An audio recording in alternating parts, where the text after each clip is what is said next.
In this video, I'll tell you about the basics of microscope, what are the parts of microscope, setup, usage, troubleshooting, cleanup. So basically हमारे पास ये compound light microscope है। Compound इसलिए क्योंकि इसमें दो किस्म के लेंसेज यूज़ होते हैं और लाइट इसलिए क्योंकि नीचे से लाइट सोर्स यूज़ होता है। अब हम पूरे माइक्रोस्कोप के पार्ट्स को 4 हिस्सों में डिवाइड करेंगे। नंबर 1 है इसका supporting system. Supporting system consist of the base, ये इसका आर्म है जहाँ से आप इसको ग्रैब करते हैं, और ये इसका बॉडी है, ये नोज पीस है, और ये मैकेनिकल स्टेज है। फिर आ जाता है सेकंड नंबर पे आपका इल्यूमिनेशन सिस्टम। इल्यूमिनेशन के लिए सबसे नीचे आपके पास लाइट सोर्स है। लाइट सोर्स के बिल्कुल ऊपर आप देखें तो यहाँ पे आपका कंडेंसर है। कंडेंसर के अंदर आपको आयरस दिखता है, ये आपका कंडेंसर है।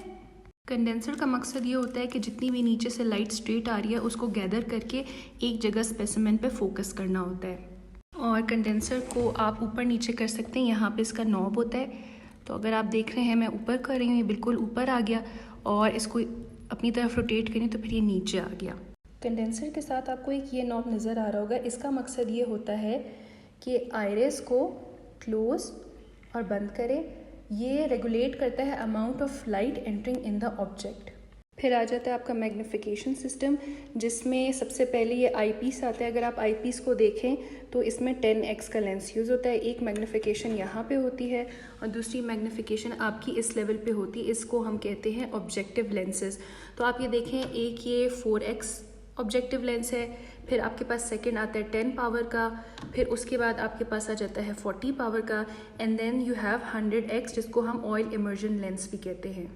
इस मैग्नीफिकेशन का मतलब ये है कि अगर आपका आई पीस 10 पावर का है और अगर आप अपना लेंस 40x का यूज़ कर रहे हैं तो इसका मतलब है 10 multiply by 40 equals to 400 times आपको मैग्नीफाइड पिक्चर मिलेगी।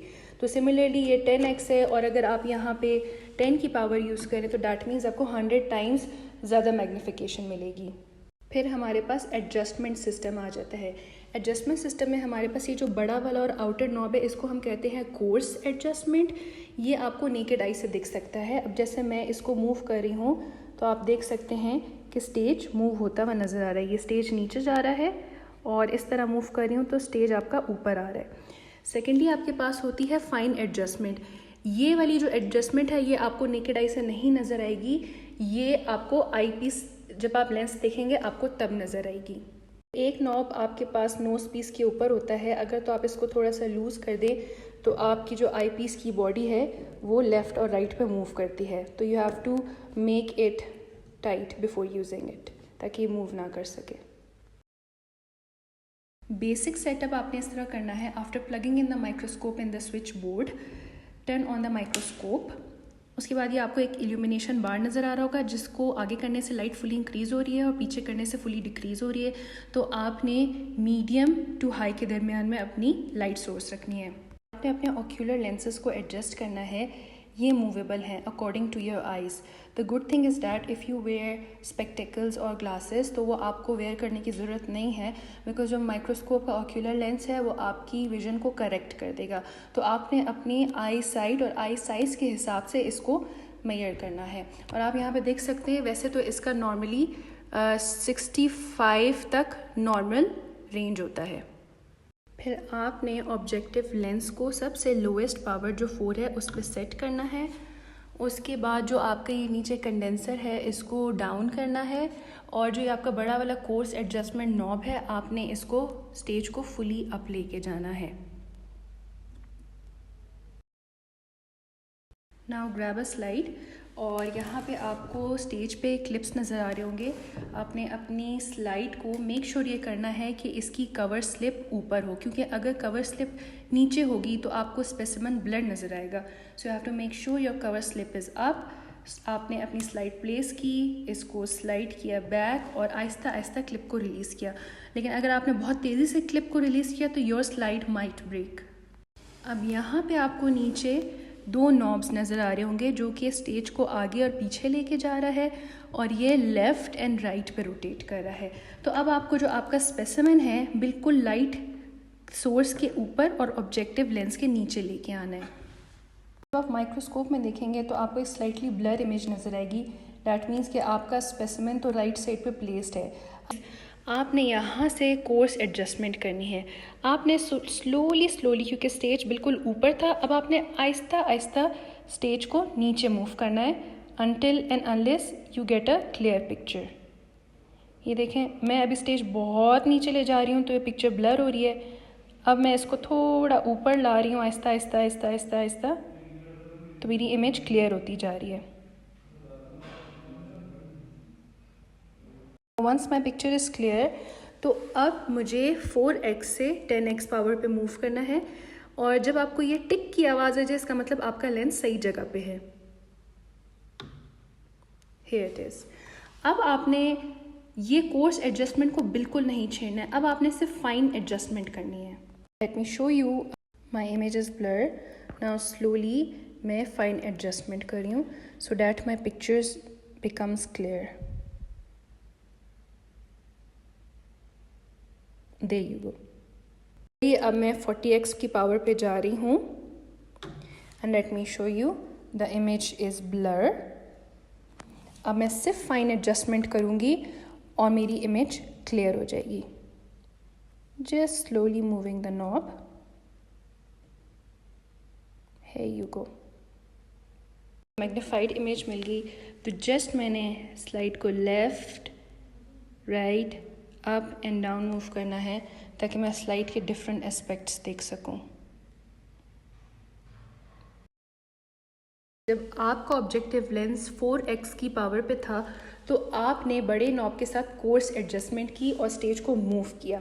Once you got a clarified picture, फिर आपने 10x की पावर पे मूव किया, उसके बाद आपने फाइन एडजस्टमेंट की। अब जब आप नेक्स्ट 40x पे मूव करेंगे तो अगेन आपने फाइन एडजस्टमेंट करनी है।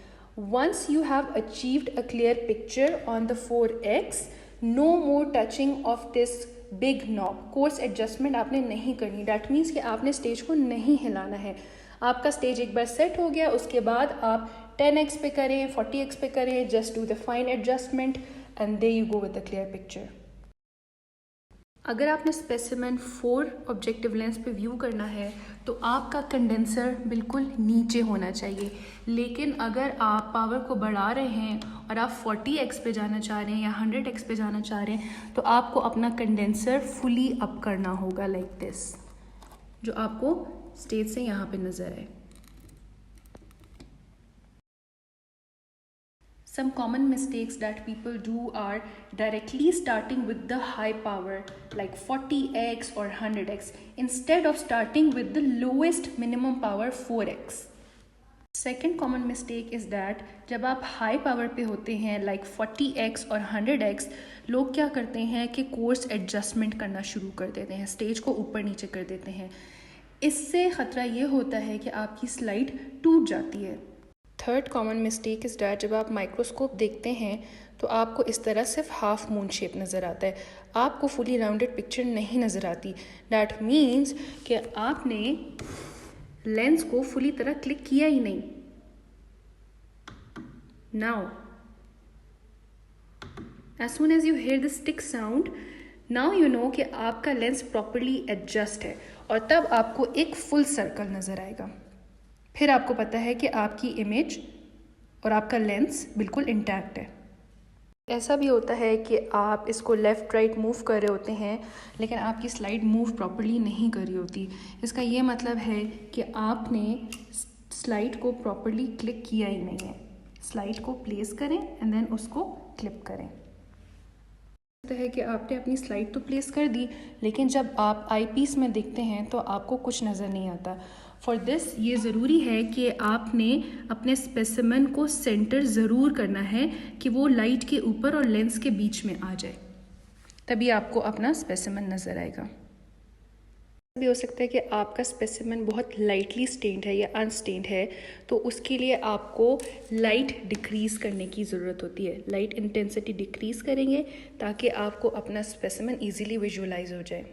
अनदर मिस्टेक इज़ डैट कि मैं अपने नॉब को मूव करना चाह रही हूँ लेकिन ये मूव नहीं कर रहा है। दिस इज़ बिकॉज यहाँ पे कोर्स एडजस्टमेंट के साथ एक इसका लॉक होता है।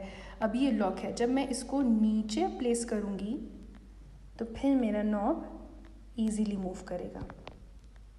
कभी भी आपने अपने 100x वाले ऑयल इमर्जन लेंस को ऑयल के बगैर ड्राई नहीं देखना है। हमेशा आपने सिडार वुड ऑयल यूज़ करके ही 100x पावर पे जाना है और फिर इमेज को विजुलाइज करना है। कभी ऐसा भी होता है कि आप बार बार फोकस करें और आपको ब्लैक इमेज नज़र आ रही है। दिस इज़ बिकॉज कि आपका आइरिस नीचे से क्लोज है। जो मैंने आपको स्टार्ट में बताया कि आपने इसके अपर्चर को एडजस्ट करना है इस तरह कि ये पार्टली से फुली ओपन के दरमियान हो, ना पूरा खुला हो ना पूरा बंद हो।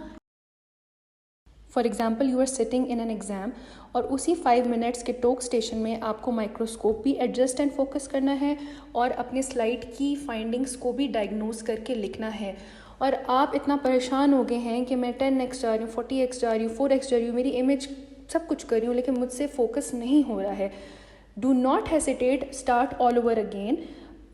आप सबसे लोएस्ट 4x लेंस पे दोबारा चली जाएं, अपने स्टेज को फुली अप कर दें and then slowly bring your stage down. और जहाँ भी आपको फोकस इमेज मिल जाए तो that is your pickup point. Then you can move forward 4x, 10x, 40x। फिर आपने बस जस्ट फाइन एडजस्टमेंट करनी है। No need to waste your time on focusing again and again and again. Now this is very important how to finish it up. Removing the slide first. For example, you are working on 40x और आप एकदम से slide को नहीं remove कर सकते, तो आपने सबसे पहले अपने लेंस को 4x पे दोबारा लेके जाना है एंड देन क्लिप खोलना है और फिर इसको स्लाइड को रिमूव करना है। हमेशा माइक्रोस्कोप को स्विच ऑफ करने से पहले, जब आपने सारी स्लाइड्स देख ली हैं, आपने इसकी ब्राइटनेस को फुल्ली डिक्रीज़ करना है और उसके बाद अपने माइक्रोस्कोप को स्विच ऑफ करना है। इसलिए क्योंकि जब आप नेक्स्ट टाइम माइक्रोस्कोप यूज़ करेंगे तो जब आप उसको स्विच ऑन करेंगे तो वो मीडियम लाइट से ही ऑन होगा, ना कि फुली लाइट ओपन से। और जब वो माइक्रोस्कोप फॉर एग्जांपल ये ऑफ़ किया और जब मैंने नेक्स्ट डे यूज़ किया और मैंने ऑन किया, वो फुली ब्राइटनेस में ऑन हुआ, तो इसके अंदर का जो बल्ब होता है डैट माइट ब्रेक, क्योंकि उसमें बहुत लो रेजिस्टेंस होती है। जब आप अपनी स्लाइड कलेक्शन पढ़ रहे हैं और आपने अपनी एक स्लाइड कंप्लीट कर ली तो उसके फ़ौरन बाद आपने लाइट को ऑफ़ करना है। उसके बाद आपने सेकंड स्लाइड प्लेस करनी है और फिर अपनी माइक्रोस्कोपी स्टार्ट करनी है।